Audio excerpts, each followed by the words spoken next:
Good morning, everyone. I think it is 8 o'clock, so we'll get started. My name is Vince Formica. I'm chair this year of the IDEA Award Committee, which is a tri-society, a joint award between ASN, SSE, and SSB. And the committee is made up of postdocs, graduate students, and faculty who select our recipients each year. So this award, the IDEA Award, can be given to any person at any career stage who has strengthened the ecology and evolutionary community by promoting access and inclusiveness in our fields. And so this year's recipient, or 2025 recipient, is Maureen Neiman. And I'll like to briefly introduce her here. So Professor Maureen Neiman has spent her career expanding access and inclusion in the evolutionary biology community really worldwide. And so, being on this committee as chair, one of the great things is knowing that there are so many great people out there, but then really getting to see all of their work laid out in one place. And we on the committee were just blown away by the amount of work that Maureen has done over her whole career. Her impact through science advocacy and communication has really been broad and remarkably sustained. She's paired her expertise with public-facing vaccine education, helping bringing clear evidence-based messages to really wide audiences. And she's also used the major editorial platforms to open doors for more people to participate fully in our field in a remarkable way. So, as editor at the Royal Society's Proceedings B, Dr. Neiman helped build practices that widen participation in publishing and professional networks, with particular attention to creating really meaningful opportunities for early career scientists around the world, really internationally. And across all of her efforts, she's been a visible, effective champion for generating a more welcoming and accessible evolution community. Really one where more and more scientists from around the world can contribute, be heard, and thrive. Without any further ado, I'll turn this over to Maureen, who can tell us about her work and some lessons she's learned along the way. Right. Thank you so much. Excuse me, Vince, for that really lovely introduction. And thank you so much to the IDEA committee for choosing me for the award. It's an incredible honor. And I also really want to acknowledge all three of the societies, SSB, ASN, and SSE, for supporting my selection for this award. It really means a lot to me. And so as Vince has made clear, my focus throughout my career has been in large part to try to do what I can to make science more open, equitable, and inclusive. And so as I was thinking about putting this talk together, excuse me, I wanted to both present the things that I've done, but also give it in a framework that I thought could comprise a sort of practical way for other scientists to think about some of the things that I've been involved in and whether and if they might be able to implement them in their own particular way. The two main pillars that I decided the work that I've done could be organized into are involving community connection, and this is more locally focused work, as well as through academic publishing. And these will be the main two focuses of my talk, but I'm also going to have a third component addressing vaccine advocacy in particular towards the end of my talk. With respect to community connection, my goals really for several decades have been to elevate and amplify science and scientists and make science more fun and accessible as a way to help bring science to the public and help improve the public's understanding of and appreciation of science. I've done this primarily through local organizations here in Iowa City, the Iowa City Science Booster Club and Iowa City Darwin Day. And I'll talk more about these in the coming slides. But our approach has always been to use inclusive and accessible, as well as respectful, informal, science-focused education and events. On the academic publishing side, I've really been interested in using academic positions or publishing positions to improve equity, as well as disciplinary breadth in scientific journals, and facilitate open science within appropriate boundaries that are designated, for instance, by the use of data generated from indigenous held lands.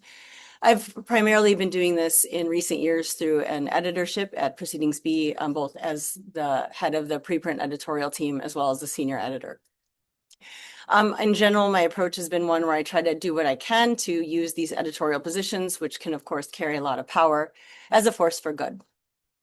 Throughout, my focus has been on trying to include early career researchers in a way that can empower them as well to help bridge some of these really big and really problematic gaps between science and society that fuel a lot of the issues that we have now in terms of science communication and public perception of and comfort with science. So I've been interested in science advocacy and communication and doing it for a long time. But something happened in 2013 that shaped a lot of the ways that I decided to structure the work I was doing going forward and to make some changes.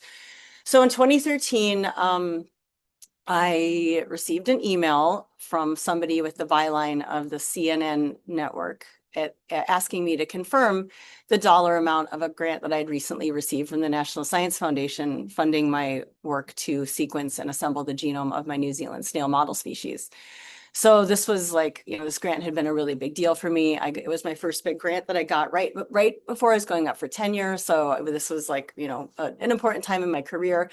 I was actually like submitting my tenure materials at the time that I got this email. So didn't think much of it. I was like, okay, CNN, that's great. I sent back the dollar amount of this grant. And then shortly thereafter, and much to my horror, I realized that CNN, instead of standing for what I thought it did, like a reputable national or international news network, it actually turned out to be something called the Conservative News Network that had, because of my unwise and naive choice to not take the word sex out of my public abstract, as advised to do by the very experienced NSF program officers, I left sex in there and I immediately got targeted by people looking to try to make examples of publicly funded research as a waste of taxpayer money. So this ended up being all over the place. It ended up on Fox News, and we ended up getting actually defended in some really powerful and effective at ways, I thought, especially by a high school student named Zach Copland, who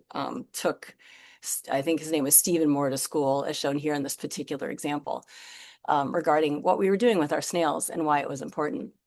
So my research program at a time, vulnerable time in my career, I'm going up for tenure, was targeted as wasteful spending. And this really highlighted, a critical gap between the science we were actually doing, which was not snail pornography as it had been described, but actually was, fundamental evolutionary biology research that actually had the potential to generate meaningful and broadly interesting information, but how the public perceived that work, what we were doing and why it was important.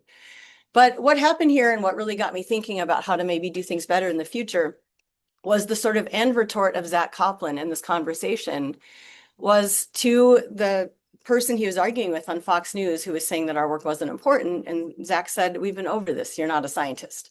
Kind of left it at that. And no, the person attacking our work wasn't a scientist.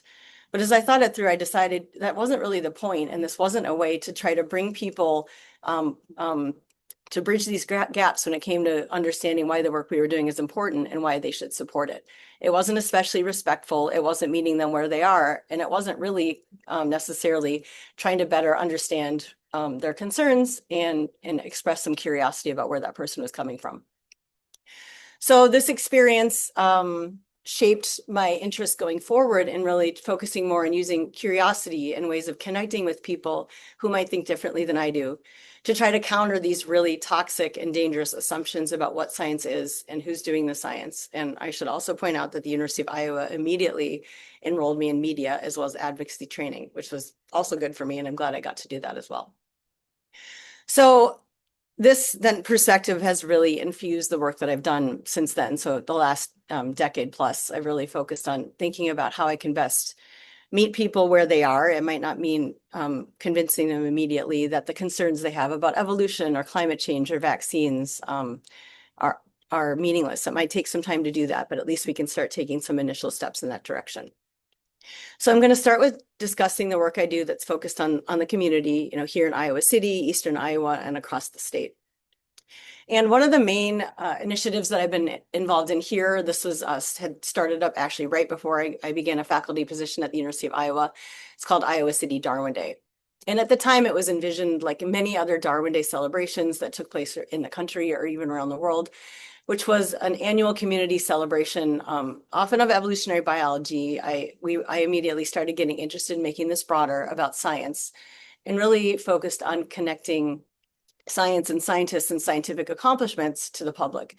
And we've really made an effort to focus on science writ large. So not just evolution, not that evolution isn't important, but what we really want to do is bring science to the public and thinking about scientific topics and speakers that can both talk about science and why it's important, but really showcase who's doing the science, the range of people who do the science, and why the science should matter to you. So to give an example, we just last month finished our 2026 celebrations. We moved them from February to April because even though Darwin's birthday is in February, the weather in Iowa isn't great in February, and a lot of people didn't want to come to visit us in February, so we changed to April. And this year we did vaccine science and vaccine advocacy, bringing in internationally known people studying vaccines, developing vaccines, and talking about vaccines to the public, as well as a vaccine clinic. And this was phenomenal. It was so much fun. And we delivered vaccines to, dozens of people who hadn't necessarily been up to date and so on. Some of the key elements over the years have been, of course, that it's free and open to the public. But I think one of the things we do that's especially impactful is that we've really tried to involve the arts and the humanities and the social sciences along with the sort of traditional hard sciences that might be involved in a celebration like this. And I think this has really helped us bring in the public. It's helped us make connections in a way that's really powerful. It's catalyzed new collaborations, and I think really helped, again, bring the public into a conversation and into an event that they might not necessarily be so interested in. But when there's a Darwin Day poet, or when there's an artist, or when we have evolution rapper Baba Brinkman, I think it really helps bring in people who might otherwise not be particularly interested. The success and impact of these events is reflected in the fact that we've had funding and support from groups across the university. I mean, everything from like the University of Iowa departments like Gender, Women, and Sexuality Studies, Department of Anthropology, but also across the university and even across the world. So just to give an example of that, this year, the Royal Society of London supported our events, and so did National Vaccine Advocacy Organization Vaccinate Your Family. So we've really been able to get a lot of really broad-based support. Finally, I wanted to note, and something that I'm especially proud of, is we've worked really hard to bring in Darwin Day speakers that are beyond the sort of usual canon of people, often really senior, really well-respected, and really fantastic scientists that might not necessarily represent the diversity of our field or the breadth of the people who are interested in science and are especially interested in seeing people doing science who might have better connections to themselves or to their home communities. So we've really worked hard to bring in people, the best scientists doing, really high quality science, but who really are nice people who can communicate super well and engage with the public. This has, again, been really successful, and I'm very proud of the breadth of people and the diversity that we've been able to showcase in our events. The other local community-focused work that I've been a part of and helped lead for the last decade or so is something called the Iowa City Science Booster Club. And this has been something that I've developed as a student-led service as well as funding model. And this has been with early support from the National Center for Science Education, as well as support from Integrated DNA Technologies, a local biotech company, and a biotech foundation in the area, the Roy J. Carver Charitable Trust. And what we have been able to do is figure out a way to formulate service for students as not just volunteering, but as a way to get student funding. And in particular, we've had students lead curriculum design, event planning, as well as these events. And they're doing it in the local community in a way that's a really powerful draw for these local organizations that are interested in supporting students to come into their communities and help improve science education opportunities.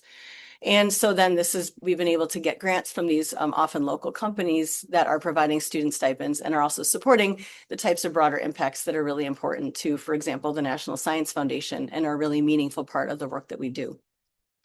On the outcome side, the students that are involved, and these are graduate students and also undergraduates, are gaining really career-defining experience in grantsmanship, curriculum design, teaching, and science communication. And I think it's been really transformative for a lot of them in terms of empowering them to do things that are outside of some of the standard training that they get, and to really think of themselves as people who can go out pretty much anywhere and educate both formally and informally when it comes to the science that we're doing, and doing it in a way that's respectful and takes the community that they're engaging with into account. So these activities, run the gamut, everything from bringing in local herpetologists or local myrmecologists to do nature walks or to bring in animals, doing science experiments, and booths at the Iowa State Fair. I mean, all sorts of interesting and fun things to get the community involved. So I'm going to switch gears now to focus on the work that I've done in academic publishing. And the primary way that I've been able to do this work, and especially in the last 10 years, has been through my role as the preprint editor at Proceedings B. And I'm now formally the preprint editor because I've been fortunate enough to be able to bring on a new preprint editor. This is Dr. Robin Bagley, who's doing a really terrific job as the new person who's involved. But this is something that I did from 2017 through just a few months ago. And I'm still a senior editor at Proceedings B. And this, my focus here has been on equitably soliciting preprints for submission to Proceedings B. And I'm going to talk both about some of the challenges that have come up, as well as the opportunities that it's presented and how we've been doing. So why this focus on preprints, and why did I get involved?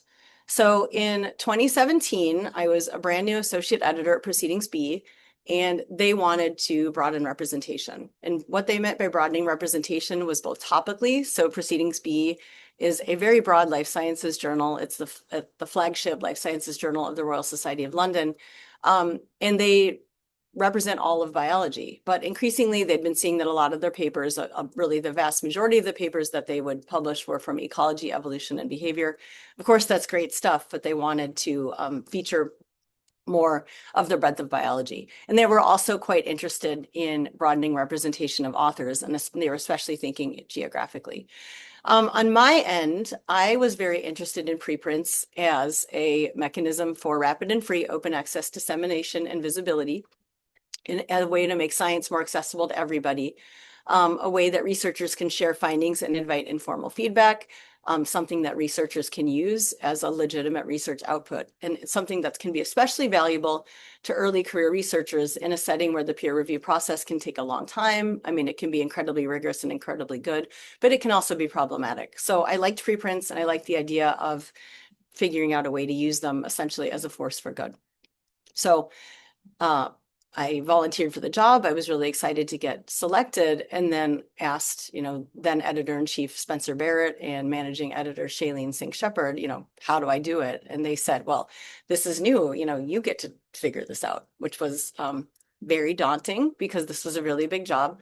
So Proceedings B has a very, very broad interest in publishing papers, again, across all of biology. I'm showing you a list here of the topics that they would like to feature. So I'm definitely not an expert in all of these topics by any means. I mean, I can call myself an expert in evolution. I know a lot about ecology and some about behavior, but many of these other topics I really know very little about.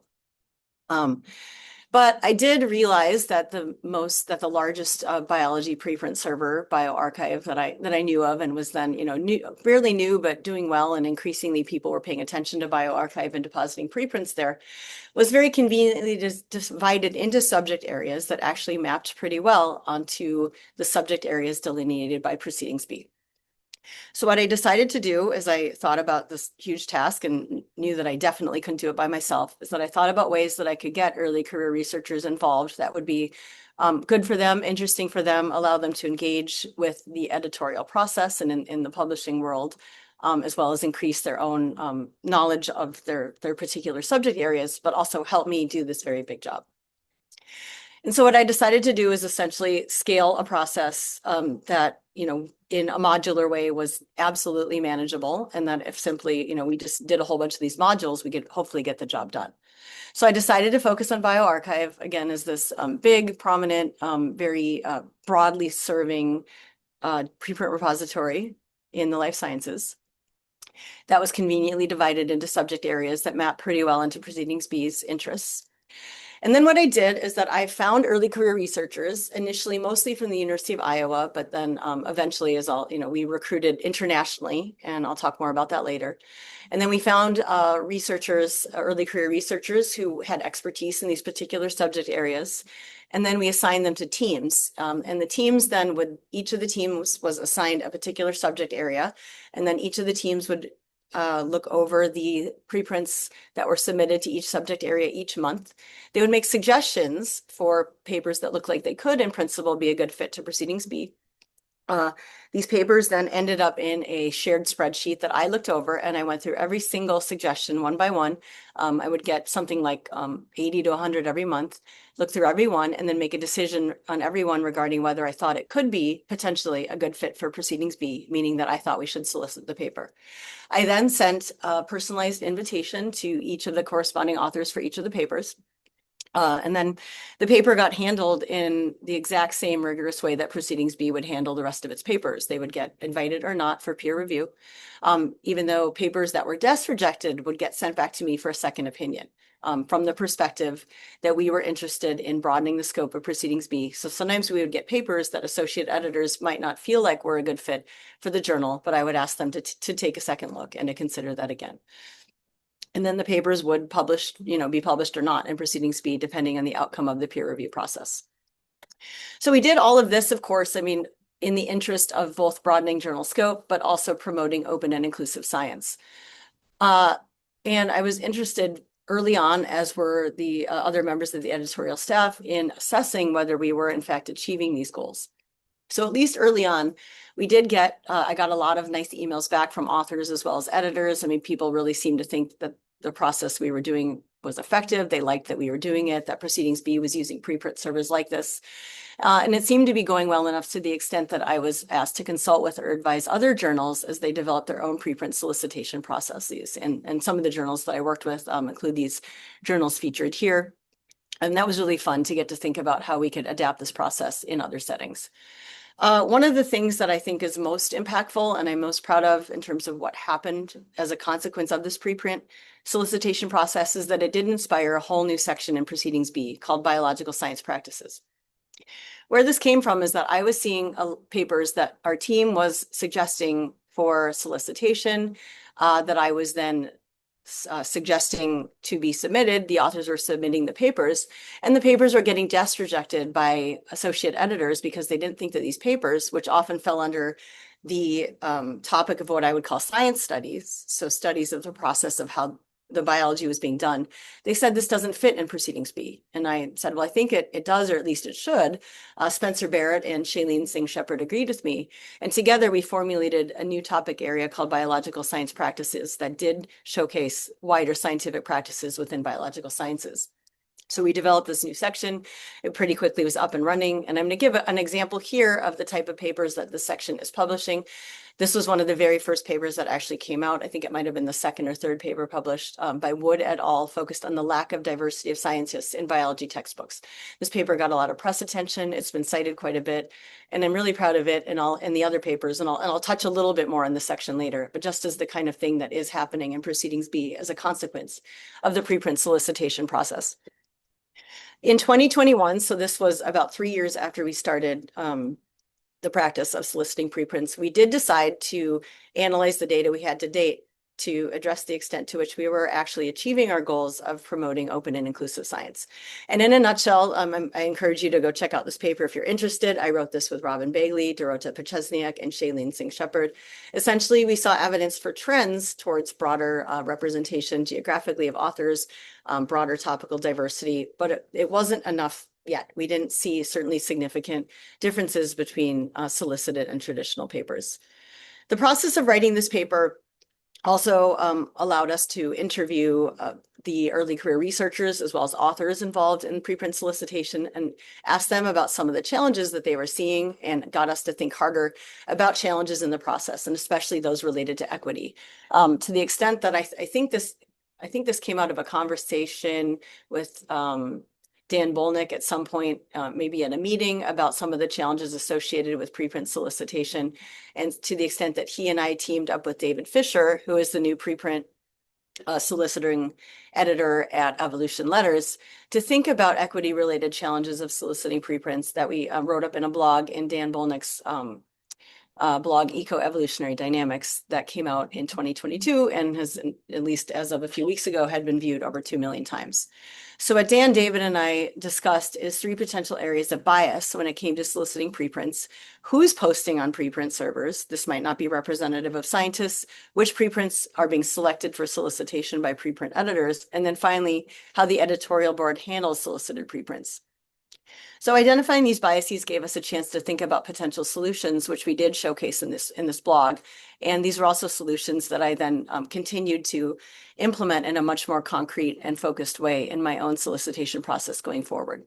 So we'd already been thinking about how important it was to have a diverse pool of these preprint scouts. So members of the preprint team that are going out looking for preprints and making suggestions for solicitation. So it was clearly important to make sure that we were doing everything we could to get broad representation of geography, career stage, and especially early career people, as well as areas of expertise. So we all agreed that a good way to do this would be through a simple application that reduced barriers to people perceiving themselves as being a good fit for the team, that really focused on what the person could add to the team and why they were interested, as well as we're still trying to crack this code of figuring out how best to get our interest in having people apply out to the world so that we can get better representation of our preprint scouts. And I'll talk about that a little bit later when I show you some data. We also thought it was important to keep equity-related goals in mind throughout the solicitation and review process. So to remember, as these papers are getting solicited and reviewed, to remember part of why we're doing this is that we really do want to ensure that we're trying to use this as a tool to increase representation of authors from across the world as a mechanism of maximizing the quality and impact of the science that we're doing. We also thought it's important to consider training, both in terms of the types of implicit biases that all humans bring to everything that they do, things that we call implicit bias, as well as conscious bias, where we want to ensure that we're trying not to pay attention to aspects of papers that don't have anything to do with the quality of the science, but can influence the extent to which papers are getting picked for solicitation. So something like quality of writing, especially in the setting of somebody whose first language might not happen to be the language of science, which of course just is English, as well as the status of the authors. So we're trying to not think about these things when it comes to soliciting papers. Finally, we think it's important that editorial boards are aware that these solicitation processes are happening so that they know that they might be seeing papers that don't quite fit their usual assumptions about what a paper in that journal might look like, to the extent that they can also broaden their understanding of what these papers can look like, as well as potentially get a second opinion from the person doing the solicitation to understand why this paper was solicited in the first place. So very recently in 2026, we have returned to these data, now that we've got 5 more years of data, to again ask whether we have been able to use this process to achieve or at least work towards our goals of promoting open and inclusive science. So I can tell you that as of now, it does appear that to start with, solicited preprints are more likely to be accepted than traditional papers. This is important from the perspective that it demonstrates that we are certainly upholding quality of the science, that we are, when we're soliciting papers. A criticism of solicitation can be, well, if you're soliciting these papers, are you maintaining the same standards of quality and review that you are for traditional papers? And at least these data certainly suggest that this is the case. I'm here on the left, I'm showing you a figure that shows the proportion of submissions. This is a log scale on the y-axis relative to the year of solicitation beginning in 2018 for traditional papers in light blue relative to solicited papers in dark blue. So I will definitely emphasize that solicited papers are only a tiny fraction of submission, about 1 out of every 100. But nevertheless, we're still getting a few dozen every year, or most years. And even though these papers, they are a small fraction of papers that are accepted in the journal, shown here on the right panel, the acceptance rate of these papers is on the y-axis, across years is on the x-axis. And we're seeing that every year, and especially in some years, we're seeing that solicited papers are accepted at a markedly higher rate. Again, indicating that the solicitation process does not seem to be compromising paper quality, because all of the solicited papers go through the exact same very rigorous process of peer review. We also see evidence that solicitation has broadened journal scope when it comes to topical representation. This figure here on the y-axis shows the difference in acceptance rate between traditionally submitted papers and solicited papers, with anything above the 0 mark being a higher acceptance rate for a particular topic of paper. Below the line means a lower acceptance rate for the solicited papers, and thus a higher rate of acceptance for traditional papers. On the x-axis, we have topics in the journal rank ordered by total number of submissions from highest on the left to lowest on the right. So the pattern I want to draw your attention to here is the fact that we see the highest bars, the highest difference in acceptance rate for some of the topics that are represented least often in the journal. So we're seeing that these solicited papers do represent papers that are in topical areas that are not often seen in Proceedings B, but that we'd like to see more often. Finally, we are seeing evidence that these solicited preprints have higher impact even after their publication. This is reflected in download data, shown here in the left panel. The y-axis is number of downloads. On the left are the traditional papers, and the right are the solicited papers. And we have the median number of downloads for these papers as of, I think, basically last week. And we can see that there's about a 50% increase in the number of downloads of solicited papers relative to traditional papers. Similarly, we see that solicited papers here on the right are cited more often than traditional papers on the left. If we look on the right panel, we see about a 30% or so increase in the extent to which these papers are cited at this time. And we've been able to show by controlling for whether papers are preprinted in general, regardless of whether they are solicited or not, that this isn't just about existing as a preprint. And we don't have a full understanding of these patterns, except that it does suggest that these papers, again, are impactful and they're high quality. Finally, I want to return to one of our original goals of whether we're achieving our goals of broadening geographic diversity. And so here I want to focus on the early career researchers that have been part of the preprint editorial team. So the red shows all the countries from which we have preprint editorial team representation. And I will say that it's not terrible, but it could definitely be a lot better. In particular, we clearly need to see more representation from big chunks of the world. I mean, the huge and heterogeneous country of Africa does not have a single early career researcher represented, nor does much of Asia, big parts of South America, and so on. So I'm really interested in hearing from the community about ways that we can better connect to these research networks or better sell the position as something that can be of value to people from particular parts of the world that we're just not seeing good representation. I want to end this part of my talk on academic publishing by considering some of the interesting and impactful work I've been able to do through what I call meta science, that again, I've been able to connect to through some of these editorial roles. And this is generally in the vein of catalyzing and supporting the scientific community, and primarily again through my role as a senior editor at Proceedings B. I again wanted to touch on the biological science practices part, the new section in Proceedings B that came out of the preprint solicitation process. At this point, we've published over 40 papers, and I'm just really proud of how this section is done. And I think the papers that are coming out of it are really neat, and they're really an important part of science, is how we do science, and I think that's increasingly recognized. I've also been able to work with other senior editors at Proceedings B and other members of the editorial board to figure out ways to catalyze, support, and elevate parts of the scientific community that might not always be represented to the extent that they should be. To give a very recent example, I've just finished working together with Sarah Brosnan, Stephanie Meermans, Guadalupe Peralta, and Shailene Singh Shepard on a brand new special feature in Proceedings B that showcases science and scientists from the Global South and Indigenous communities. I've done similar work at Proceedings B in the past, including teaming up again with Sarah Brosnan and Liska Crook to, during the pandemic, showcase new research and evolution from academic caregivers in the middle of a pandemic. I've also worked with people in the molluscan genomics community, my own scientific research area, to bring together meetings and people and special features in journals to try to catalyze research in molluscan genomics. And that's been really fun and interesting, and I hope impactful as well. Finally, I've also, again, worked together with other researchers and often people from the social sciences to do some of this important work in scientific practices. So I was one of the first members of what was then called the Diversity Committee at the Society for the Study of Evolution, and I was able to work with other members of that committee, as well as people from the ASN and SSB counterparts to do the first demographic assessment of the 3 evolution societies, which was really fun and interesting.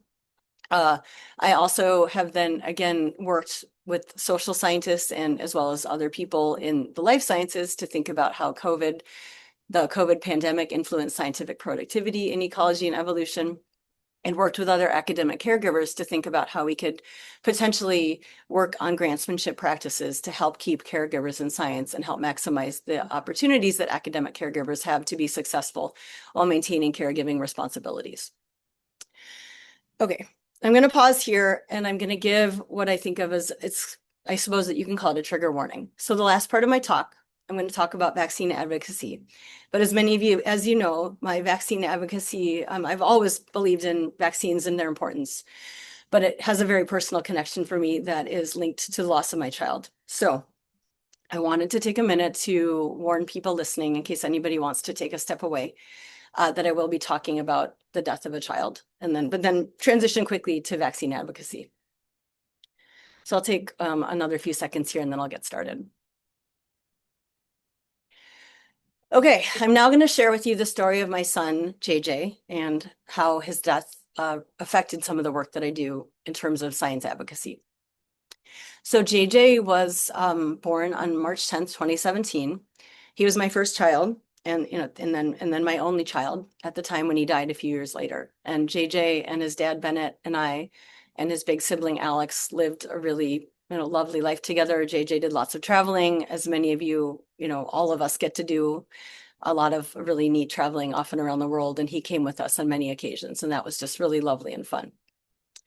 The reason why I decided to talk about JJ's story today is in large part because of the really remarkable and supportive response I've gotten from this particular evolutionary biology community.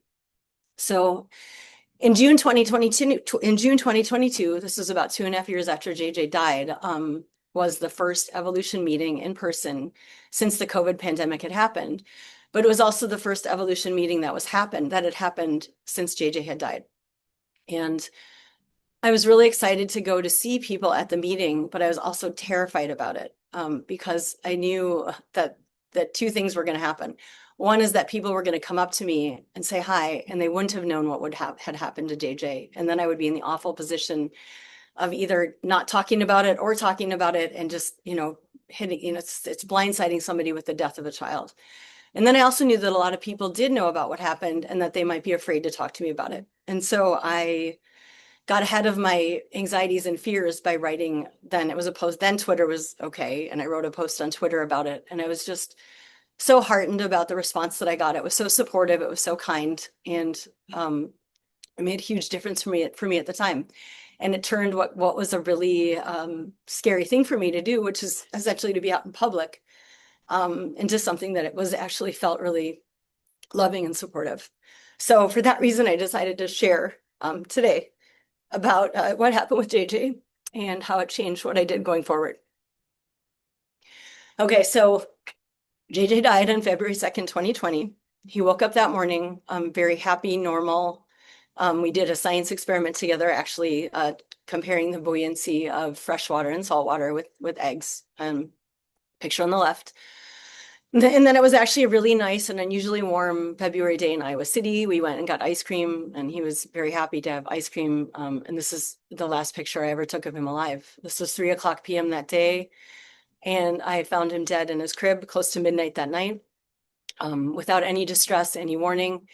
We later found out he had been infected with influenza A, the pandemic strain H1N1 that came out in 2009. He'd been vaccinated that year, as he had every other year, but the flu vaccine, even though it's the best we can do, it's imperfect, probably more than most vaccines. And the levels of vaccination in the community are just not high enough to protect the vulnerable, like young children. So I'd never known until this day that somebody, a young child, could die suddenly with what seemed like very mild symptoms of the flu without any warning, without any respiratory distress.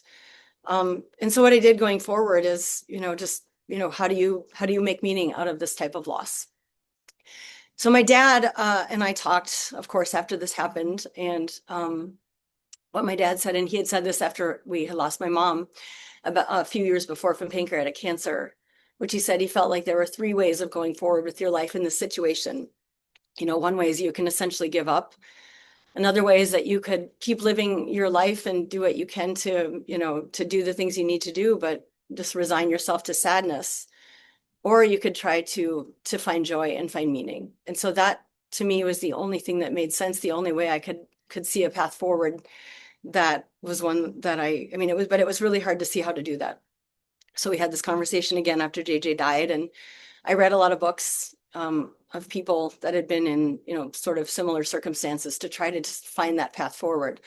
And I felt like this quote here from Viktor E. Frankl, a Holocaust survivor. So there's a lot of connections for me. I'm from a Jewish family that with, including grandparents who are Holocaust survivors themselves. And as Viktor E. Frankl said, in his book, Man's Search for Meaning. When we are no longer able to change a situation, we are challenged to change ourselves. So that's what I had to do. Of course, it's much easier said than done. But at this point, I can say that I really feel like I've been able to find that joy and find that meaning. And a lot of that has been the type of work that I've been inspired to do and found extra meaning in since JJ died. So it's been, I think, especially effective to be a child loss parent who's also a scientist. And I've been able to sort of carve out a niche for myself in that way. And specifically being able to make meaning through science and being in a big academic research center. I've been able to team up with clinician scientists at the University of Iowa, as well as other families who've been affected like we were with this phenomenon of sudden unexplained childhood death, often seems to be triggered by what seems to be otherwise mild viral infections, to try to identify genomic links to sudden unexplained pediatric deaths. And so I've been able to work with really talented scientists here in Iowa, like Dr. George Richardson, a neuroscientist, and Dr. Hatem El-Shanti, a pediatrician and geneticist, to try to make inroads into this really important area, where we're seeing, there's hundreds of kids every year that die that are classified in this particular category of sudden unexplained pediatric deaths. I've also been able to collaborate with national and international vaccine and influenza advocacy organizations to try to develop tools and science communication activities that can hopefully bring to the public a better understanding of these diseases, why they're dangerous, and why vaccination is important. So a few years ago, I worked with my incredible grad students and undergraduates to actually put together an interactive, freely available online game. This was in collaboration with Families Fighting Flu, that teaches anybody, but especially middle school kids, in particular was our target, about vaccinations, like how vaccines are developed, why they're important, what the flu is, why that's important, and how we might work together to try to decrease flu infection rates and increase the rates of immunity in our communities through vaccination. And this game is still freely available online, and I think it's a really neat resource. I've also worked with flu and vaccine advocacy organizations to actually go to Washington, D.C. and do congressional lobbying. I mean, of course, lately this has felt kind of like screaming into the void, but I still feel like it's a way that we can potentially make a difference. And what I hope is that by sharing my story with people who might not understand, might be scared about vaccines and have misunderstandings about what vaccines do and why they're important. If they hear the story of what happened to JJ, how quickly people can be affected, how quickly people can die, and how important it is that we protect vulnerable people by vaccinating as many people as we can around us, that maybe this can help move the needle, as we say. And so I have been privileged to be able to go to talk to our U.S. senators and representatives to share JJ's story, and hopefully that's helping to make a difference. I've also felt like it's really important to literally put my money or my arm, I suppose, where my mouth is. And I have participated in clinical trials at the University of Iowa that are developing new vaccines. And so this is a picture here where I was part of a vaccine trial developing a new mRNA vaccine for influenza. And it was just so fun and interesting to be involved in this process. And I can report to you that the vaccine seems to have good efficacy. I didn't have any bad side effects. And so I'm really hoping to see mRNA vaccines for influenza to be out there and available to the public as soon as possible. Finally, I've also really come around. I think I didn't fully understand the value of philanthropy as an earlier career scientist, and I think I've really understood it better. And in particular, through JJ's death, I really got much more comfortable with using his story and sharing it with other people as a mechanism to generate the resources needed to hopefully make a difference. So after JJ died, I thought about a way that I could use his story as a force for good to maybe make a difference for other people in academic caregiving situations. I had certainly learned through being JJ's mother, and it was extremely fortunate to have incredibly good support from my partner and my family and my community. But being an academic caregiver is hard, and you've got a lot of competing interests.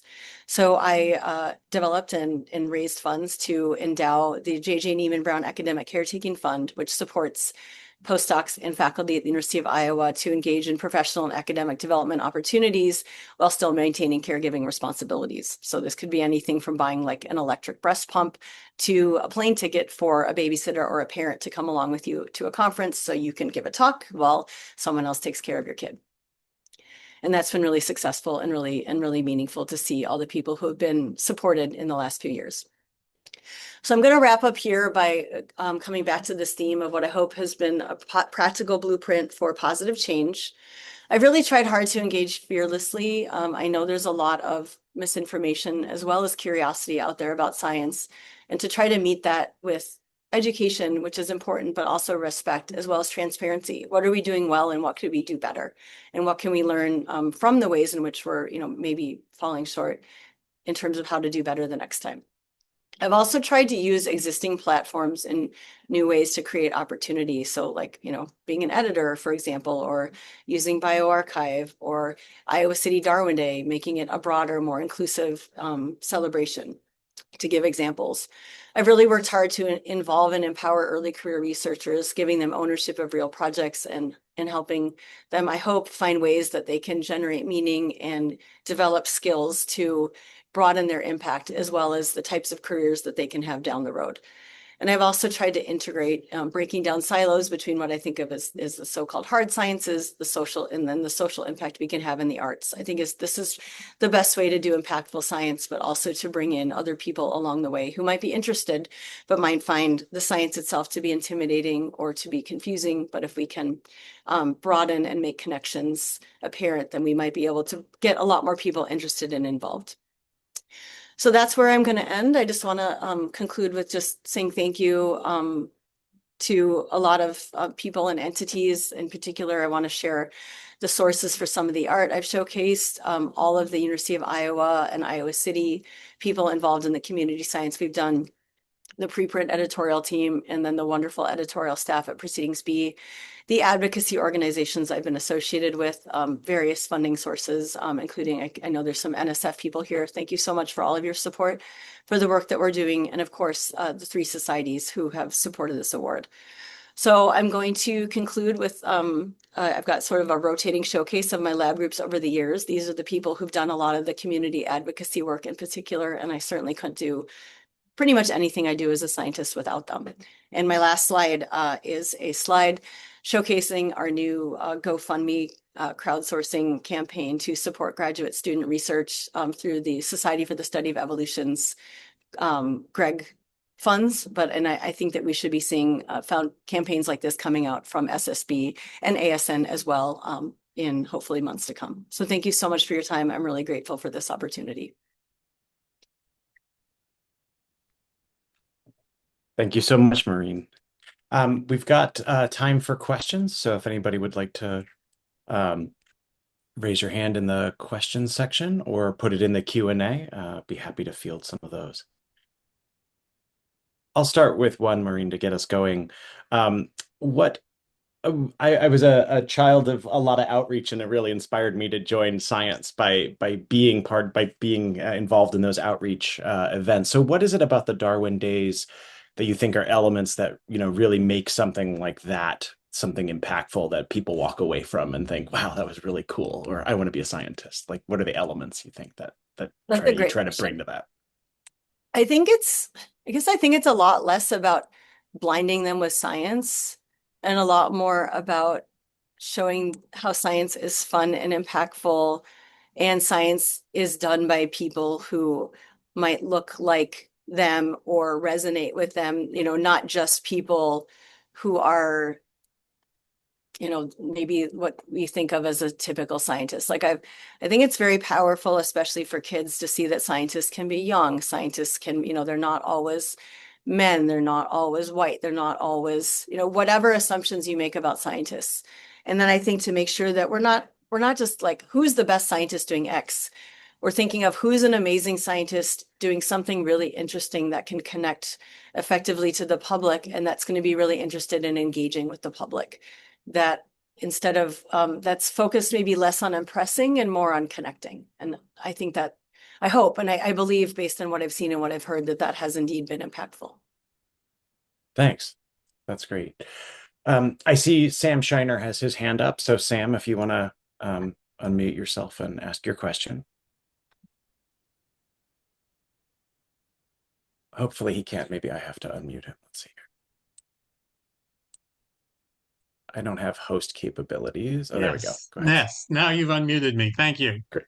Um, so yeah, there's actually a question in the chat from Brian O'Meara, which is somewhat related to mine, but different. I mean, we've now, because his is about creationists, which is an important topic, and you should address that question. But mine is we are now in a very different world in which it's not just sort of pushback, but threats, career threats, life threats on some of these topics. Do you have any advice for people for either what they should do in their own, how they should decide on what they should do, and you know, what they can do in when these sorts of things happen? Yeah, it's such a, and it's important, and it's a strange world that we're in right now to be worried about this. I think my focus has been in recent years to be in an increasingly red state and is to focus on the long game.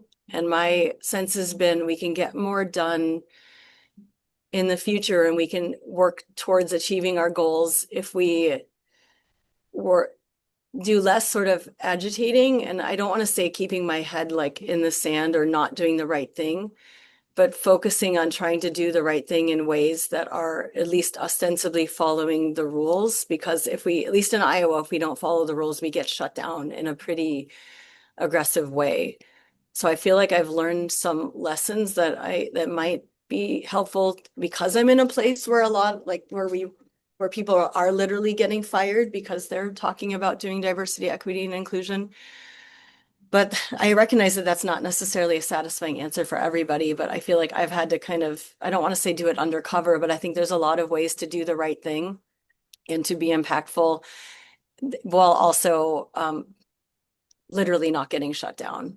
But that is, I think we live in a world that is not like one that we've been in the past. And I suppose I'm hopeful that it will change fast, but I also think another mechanism that I could imagine is to try, if you're an early career researcher who's vulnerable or more vulnerable, recognize that maybe this is work that you can do later once you're more protected, and rely on the people like myself, other people who have been, let's say, fully promoted or in a position where we can put ourselves more on the line. Like we can do those things while you do what you need to do to be positioned to do those things, those more risky things down the road. But it's not great. I mean, I'm with you there, Sam, and I'm hoping it'll get better soon.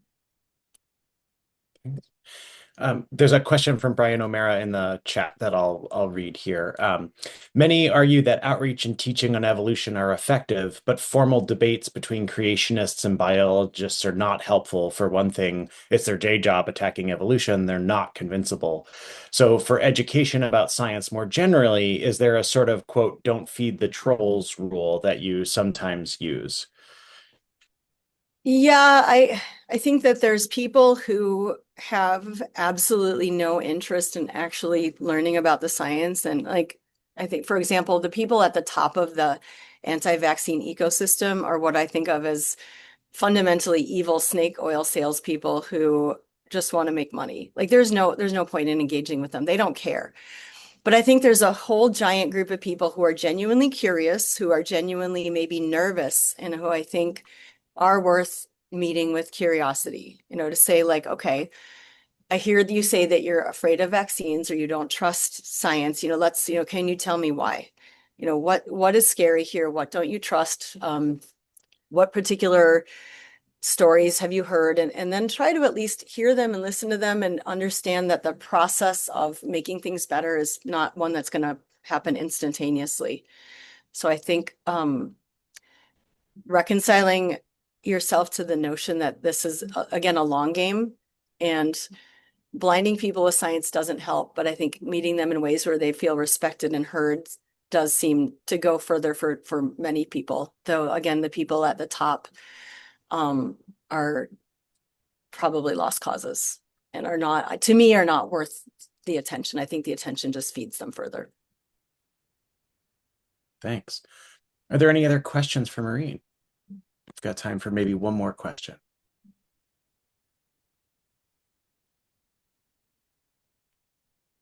All right. Thank you so much, Maureen. If we can, everybody give her kind of a silent round of applause. I know we're all muted. There we go. So there's some clapping going on in the chat there. Thank you so much, Maureen, for such an inspiring talk and such a great blueprint for how to make change. Really appreciate it. Thank you, everyone. I'm so grateful for the opportunity and for your presence here. Thanks.